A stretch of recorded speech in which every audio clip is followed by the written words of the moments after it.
after you guys went up 1-0, give up a shorthander there. Is that after that happened?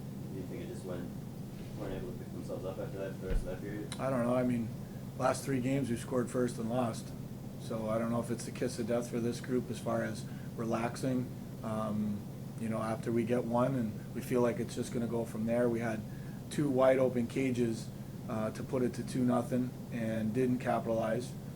And over the years, I've been tracking shorthanded goals, and it seems like teams win about 80% of the time you score a shorthanded goal. So if we don't respond and get something done in that power play, you know, it's going to be, those are bonus goals that teams can't account for shorthanded. So it took us a while to regroup.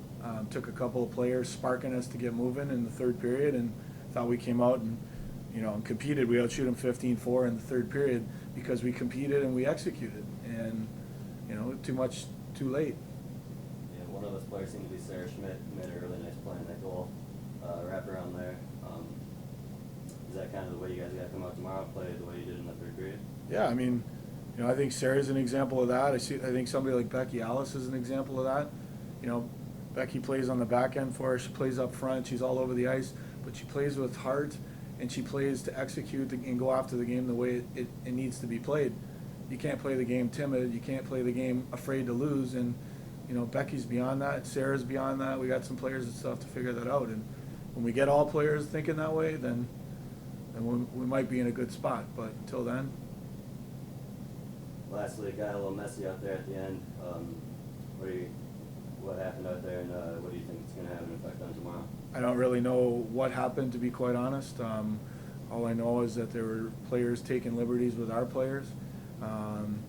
You know, there was some chippiness throughout the course of the game, and I got to believe that our players are, you know, and as a staff, as a program, we're not happy with teams celebrating on our ice surface and going off the ice and yipping and hooting and hollering. What happened at the end of the game doesn't happen often in women's hockey. But I can tell you this, I'm happy to at least see our girls show some fight and some spirit. You know, outside of that, you know, I think hockey in general is trying to get that kind of stuff out of the game. We have our own issues to deal with, so. All right, thanks, Coach. We'll see you tomorrow.